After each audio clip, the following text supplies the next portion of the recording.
સરકારી માપણીમાં તમારી જમીન ઓછી નીકળે તો શું કરવું?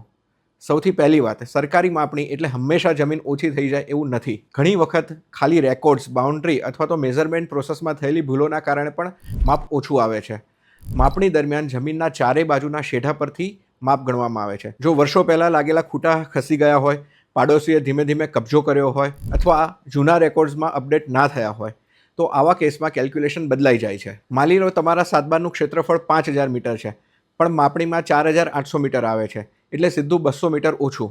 હવે પ્રશ્ન એ છે કે આ જમીન ગઈ ક્યાં? આના મેઇન 5 રીઝન હોઈ શકે છે. ખોટા ખૂટ અથવા ખોટી નિશાની, મેઝરમેન્ટ વખતે થયેલી ભૂલ, જૂના રેવન્યુ રેકોર્ડ અને કરંટ એકચ્યુઅલ કન્ડિશનનો ડિફરન્સ, પાડોશીઓ દ્વારા કરવામાં આવેલું એન્ક્રોચમેન્ટ, કુદરતી કારણો જેવા કે નદી કે વરસાદના કારણે જમીનની બાઉન્ડ્રીમાં સમય સાથે થયેલો ફેરફાર. તો હવે શું કરવું?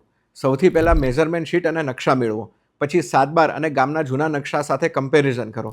જો તેમાં ડિફરન્સ હોય તો લેખિત વાંધો દાખલ કરો અને જરૂર લાગે તો તમારા તાલુકાના ILR અધિકારી સમક્ષ તમે રીસર્વેની માંગણી પણ કરી શકો છો. જો પાડોશીએ કબજો કર્યો હોય તો માપણી શીટ પ્રમાણે તમે કબજો પરત માગી શકો છો. તેમ છતાં કબજો પરત ન મળે તો કાયદેસરની કાર્યવાહી કરીને પણ તમે કબજો પરત મેળવી શકો છો. ટૂંકમાં, જમીન ઓછી દેખાય તો ગભરાશો નહીં, પહેલાં રીઝન શોધો અને પછી ડિસિઝન લો.